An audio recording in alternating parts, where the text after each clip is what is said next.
Hi, this is Aaron Masliansky, and you're about to listen to the next episode of Inside the Skev. I hope you enjoy. As a reminder, I'm a real estate agent at Dreamtown Realty in Evanston, and if you need any help finding or selling real estate in the Chicagoland area, or specifically Evanston or Skokie or Skevinston, just reach out to me. You can find more information on my website at aaronmasliansky.com, or feel free to email me at aaron@skevinston.com. Thanks so much. Enjoy the show. Welcome to Inside the Skev, and I'm your host, Aaron Masliansky. Today we're here with Matt Ryan from the Talking Farm in Skokie, which is a educational farm. It's off of Howard Street, right near the Tot Center from the Skokie Park District. And thanks, Matt, so much for coming on to the show. Glad to be here. And, Matt, I had the pleasure of coming and taking a tour of the farm a couple weeks ago, and it was awesome. And, it's so interesting to know that there is a farm in Skokie. So can you tell us a little bit about it, how it started? Yeah, so the organization started in 2006. And from about 2006 to 2010, we were really looking for kind of a home. And so between that time period, we did a lot of educational programming, outreach to the community, staffed a lot of kind of farmers markets, events. And then we were fortunate enough to be approached by Skokie Park District with a 3-acre parcel of land. And through about a 2-year kind of negotiation process and kind of dotting all the I's, crossing all the T's, we now have a 30-year land use agreement on 3 acres of land. That's pretty amazing. And Skokie was pretty, they wanted to make this happen. Yep. So it went all through Skokie City Council. It was a big process for us as an organization to go through. But the city of Skokie has just been phenomenal. Yeah. They've really been behind the farm. They've supported it since day one. And now it's something that as a city they tout, hey, we have an urban farm. So I think it's kind of a win-win for both parties. Absolutely. What was the impetus for starting this farm? Yeah, so there were people from the community who saw the need and the importance of locally grown organic food. And so that's a big part of what we want to do. We want to produce food for the community, kind of professionally at a production level. But really the main crux of the organization, we're a non-for-profit, 501c3, is to educate the community on the importance of where food comes from, how it's grown, all the kind of the social components around our food system. It's kind of a really deep issue, where our food comes from, how it's grown, who grows Absolutely. it. So we're doing everything organically, environmentally, sustainably. And so we're teaching, thousands of people on an annual basis, kind of all of those kind of keystone issues of food production. So you talk about teaching. So are people coming to your farm and learning how to farm, or do you have satellite locations as well? Yeah, so our main hub is the Howard Street Farm, as you mentioned, on Howard Street, a 3-acre piece of land, and we have numerous education programs at that site.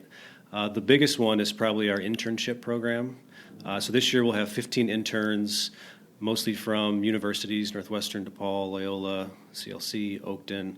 And these are environmental sustainability majors, and they come for 3 months time periods, 3-month sections. So there's a spring, there's a summer, there's a fall, and they're doing 10 to 20 hours a week. They get a stipend. We take them through a curriculum, but they're basically learning farm operations, farm sustainability, how to run the organization, how to farm. So that's one of our biggest education programs at the Howard Street Farm. But on top of that, we do 50 school groups, kind of church groups, community groups on an annual basis. So it's almost a group a week. You guys are busy. So this week we had 120 kids over 2 days. It was like the whole 7th grade class of one of the local schools. What do you have them do? Yeah, so we usually have a farm tour, walk them around, kind of give them the spiel, talk about why it's important, what we're doing.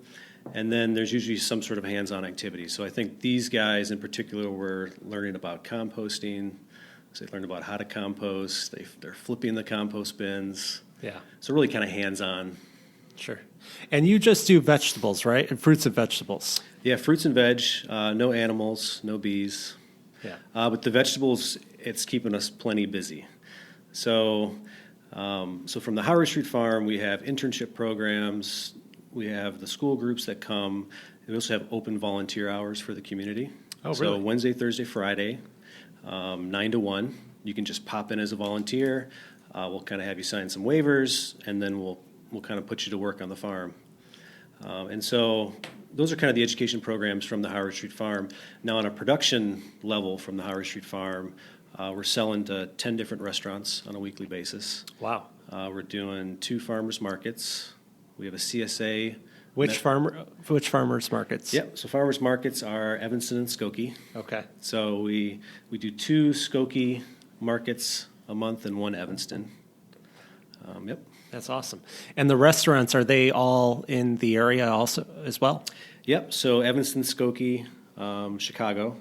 So a lot of kind of the foodie type restaurants. So we're doing Union Pizzeria, Peckish Pig, Human Bakery, Hearth, Found. And Blind Faith? We do Blind Faith. Yeah. Backlot Coffee. So we kind of have a nice selection of restaurants. What is Backlot by? So they kind of have like a to-go deli scenario. Okay. So they buy a lot of greens, they make sandwiches. So they're actually a new restaurant we started working with, or a coffee shop this year. Okay. And so John, the owner, has been really super supportive. He actually comes to the farm and picks up once a week, which is really nice. That's awesome. Yeah. So he really has that connection. Yes. And so what's funny is that North Evanston is almost too far for us to deliver to. Really? So Why? we're a small organization. We have a limited staff, limited Yeah. resources, limited time. So it just kind of shows how hyper-local our produce is. So where, maybe a 15-minute drive, 20-minute drive is a touch too much for us, Wow. which is great when you think of most of the produce comes from California. Or even out of this country. Mexico. That's right.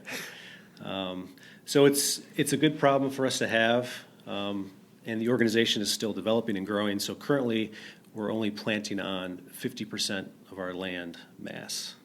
So we still have 50% of the farm to be developed. So last year we did about 15,000 pounds of produce. Yeah. This year we'll do about 20. When we're all said and done, we're hoping to do about 60,000 pounds annually. That's amazing. Do you ever think about, I'm just thinking, it came to my mind, my great-grandfather had a produce truck, and he would go around, my mom told me this, he would go around and sell in the streets, and my mom she'd be like 3 years old, sitting there, like picking off all the tops of the asparagus and eating it.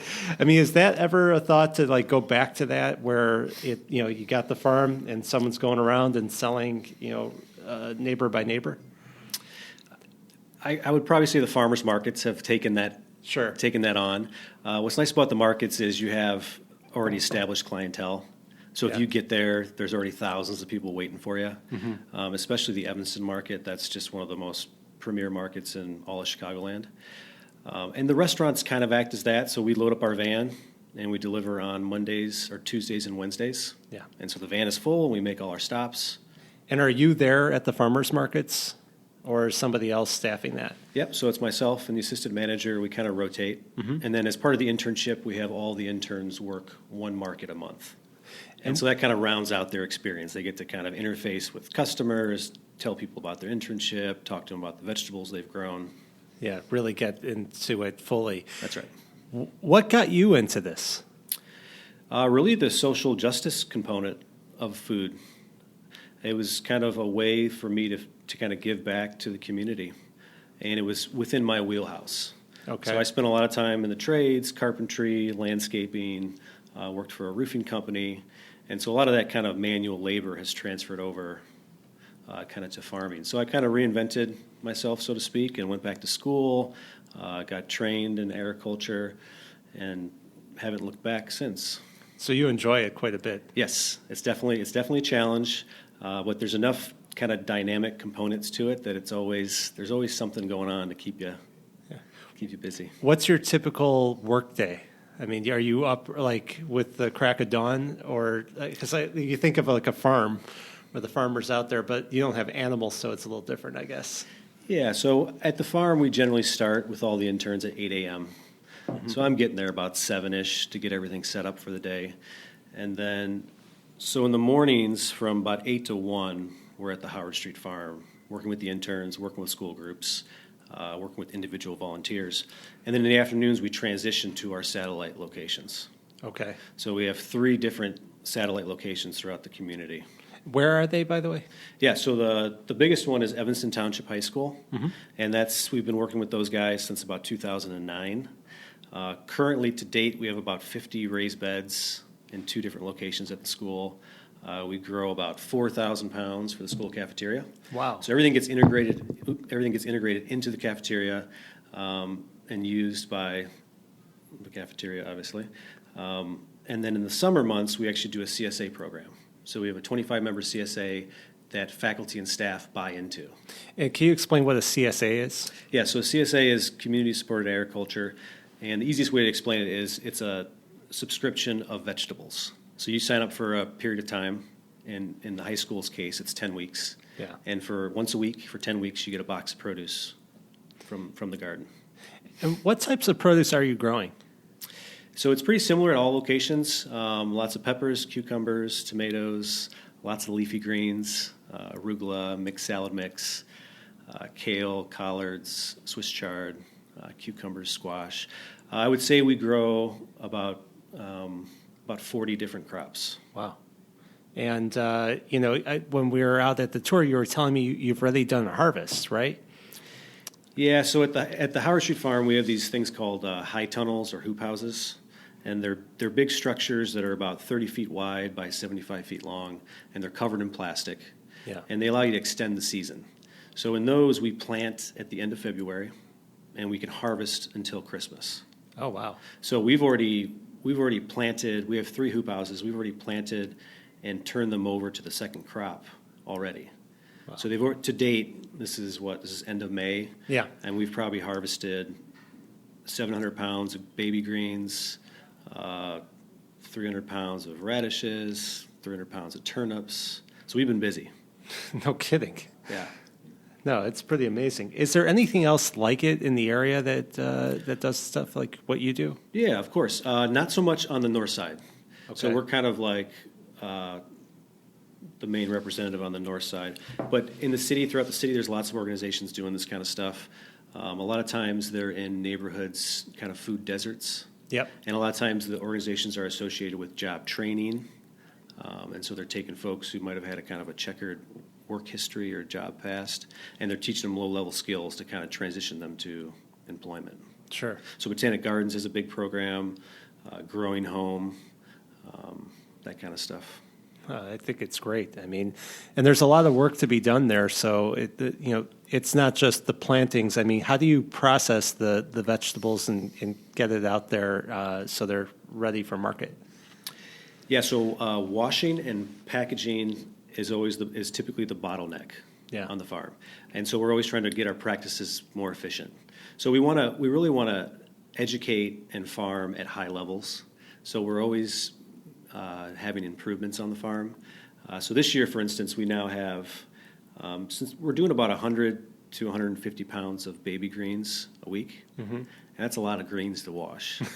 And so we've kind of tried to mechanize some of the process. We now have 2 converted washing machines into salad spinners. Yeah. And so that's like an example of how we've kind of tried to mechanize the washing process. It's a great idea. Yeah, so you put these bins in the washing machines, you hit the spin cycle, and then you go back to washing. And so all the greens go through kind of a 3-bin rinse. Yeah. And then they dry off in the washing machines. And so we're always looking for the newest innovation, way to make things easier, Sure. more efficient.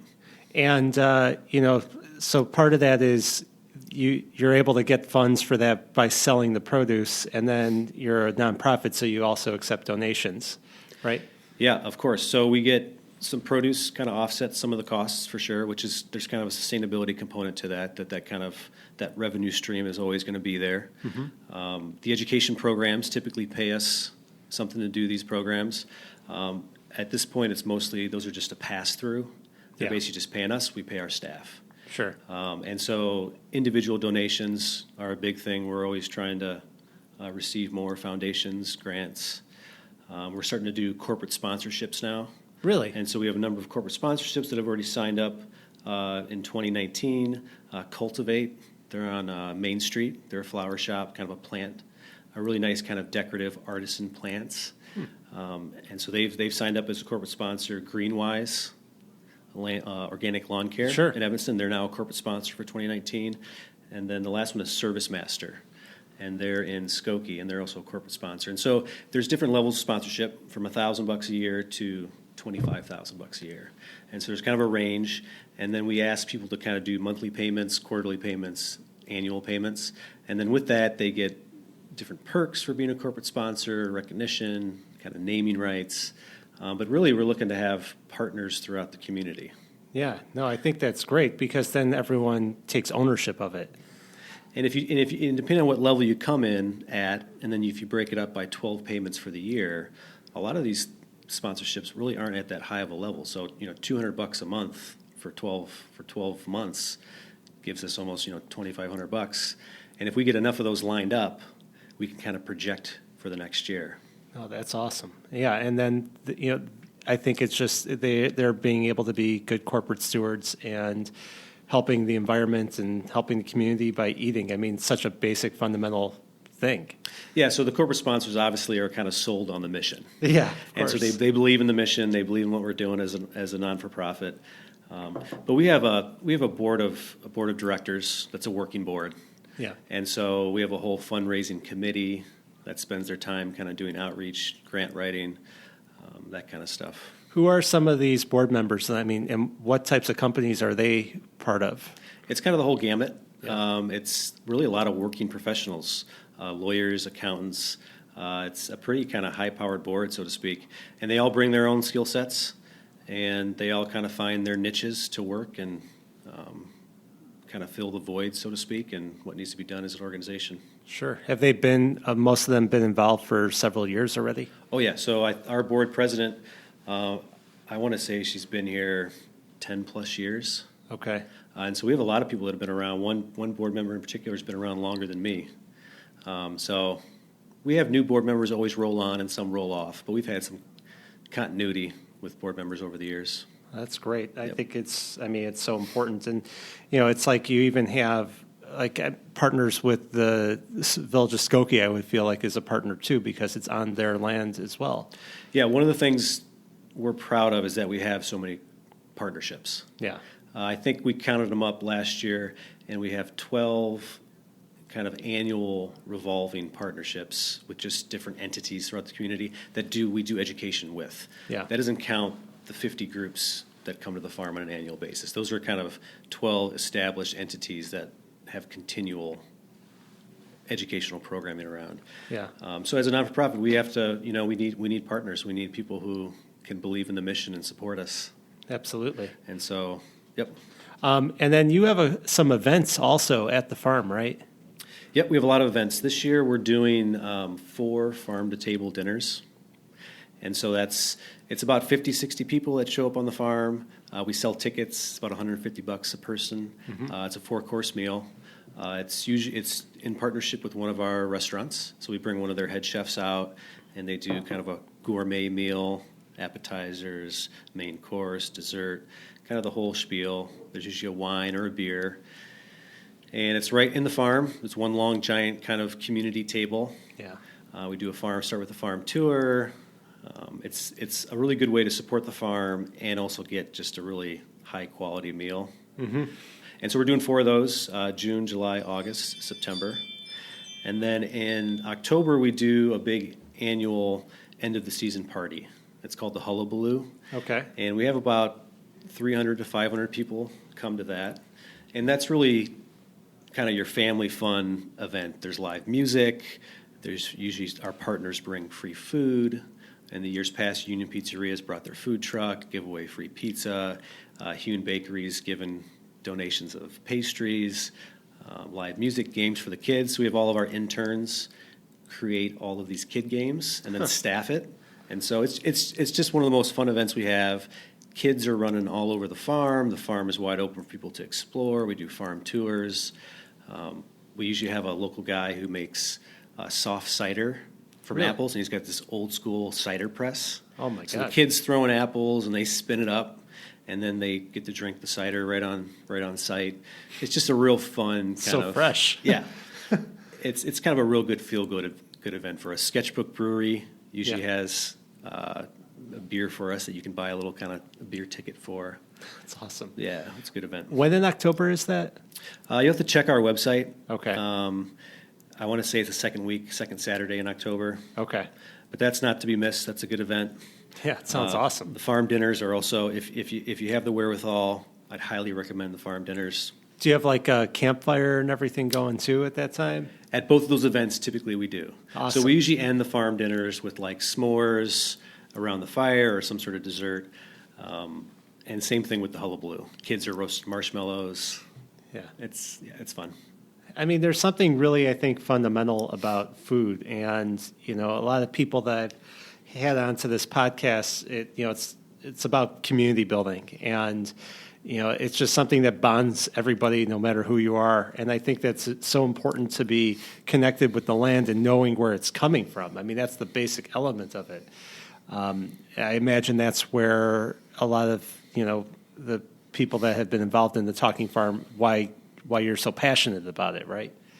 Yeah, the reason why you do this is because you believe in the mission. And I mean, we know now in this technological age that people are very disconnected from, like you said, where your food comes from.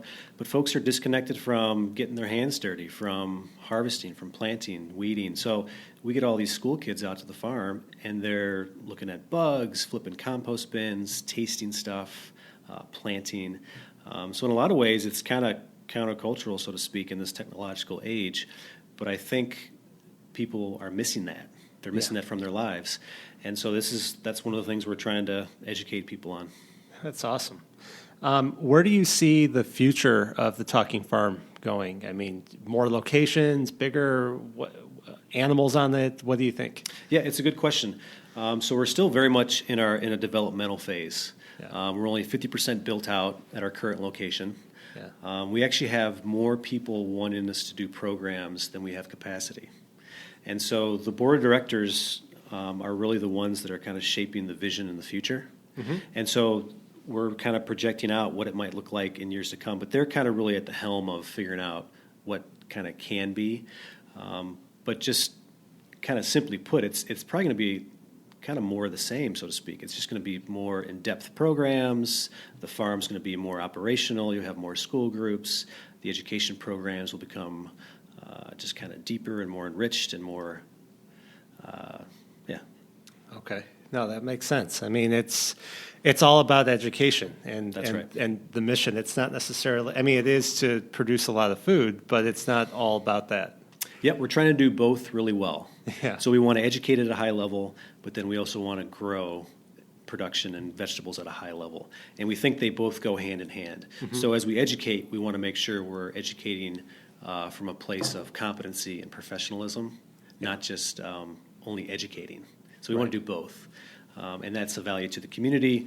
Like, for instance, currently, for as many years as I can remember, we donate 10% to a food pantry. Mm-hmm. And so last year was about 2,000 pounds of produce that we just kind of skim right off the top and donate.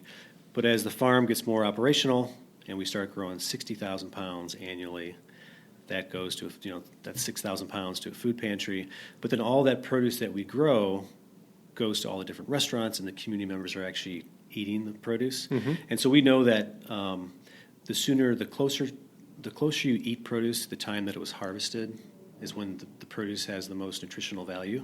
Before it starts rotting. Before it starts to rot. So we harvest Monday, Tuesdays, and restaurants receive it on Tuesdays, Wednesdays, and then the consumer goes to the restaurant and eats it on whatever, Thursday, Friday, Wednesday, and that means that they're getting very nutritionally dense produce. So there's lots of ways to kind of slice the benefits of the farm for the community. One of them is nutritional value for the people that consume it. Of course. But not to mention just all the educational programs, the importance of sustainable farming in this day and age. So, do you have plans to sell to any grocery stores? It's a possibility. We do sell to a food distributor currently. Mm-hmm. As the farm gets closer to that 60,000 pounds annually, we'll have to have kind of diversified streams of distribution. Sure. And what do you think of like urban farming where it's inside buildings where they're setting up lamps and whatnot in order to be able to grow it? I mean, is that an efficient way to urban farm? Yeah. I think there's a lot of validity to that, and that really could be the main production scenario for urban farms. If you go to the Netherlands, they have greenhouses that are, I think the biggest one is like 150 acres, all under glass. Wow. And that's just the biggest one. So they have lots that are 5, 10, 20, 30 acres under glass. And so we see that in Chicago. We see Gotham Greens. They're doing it all baby cut greens, all in greenhouses on rooftops. Wow. There's a place called Mighty Vine, west of Chicago, about an hour. That's a 15-acre greenhouse, all tomato production. And so there's some real validity, and both of those scenarios are for profits. Okay. And so I think it's real people trying to make real money, which also just happens to have a socially conscious component. Yeah. So it's kind of a win-win. That's great. So I think that kind of stuff's going to take more and more precedent. Okay. Yeah. No, I think it needs to. I mean, because it's not sustainable to be trucking our food from all over the place, and it just, again, it gets people more into it, and it builds community by having your food where you live. Makes a lot of sense. That's right. So what is the address of the Talking Farm, and where can people find you online? Yeah, so we're 3669 Howard Street in Skokie, and you can go to www.thetalkingfarm.org, and we have a Facebook page, Instagram page. If you go on our website, you can sign up for our newsletter, and that's probably the best way to keep up to date with what we're doing. That's when we release, farm to table dinner dates.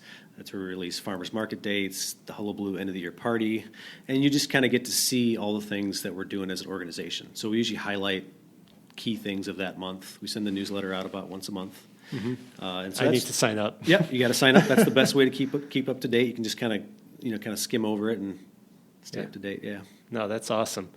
Well, Matt, this was so interesting. I really appreciate you taking the time to come in here and tell us about the Talking Farm. Everyone should go check it out. And you probably already are enjoying the food that is coming out of the farms. So continue to do so and go volunteer and be a part of it. And subscribe to this podcast. Thanks for coming on. Yeah, thanks for having me. You're welcome.